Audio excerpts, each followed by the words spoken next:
তীব্র রোদ, কঠিন কাজ আর পরিবারের জন্য মন কাঁদা, সব মিলিয়ে তার দিন কাটত সংগ্রামে। রাশেদ নামের এক যুবক ছিল। সে থাকত চট্টগ্রাম শহরের এক ছোট গ্রামে।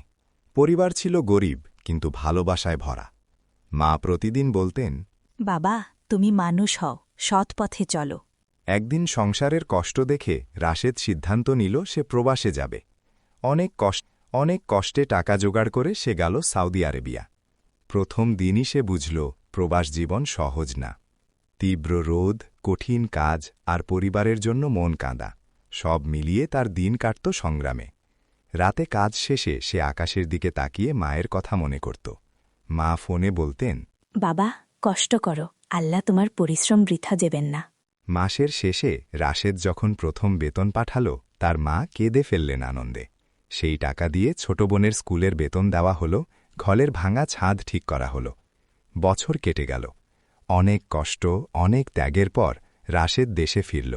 গ্রামের মানুষ তাকে সম্মান করল, কারণ সে শুধু টাকা রোজগার করেনি, সে দায়িত্ব পালন করেছে। শেষে রাশেদ বলল, প্রবাস জীবন কষ্টের, কিন্তু পরিবারের হাসি দেখার জন্য এই কষ্ট মধুর।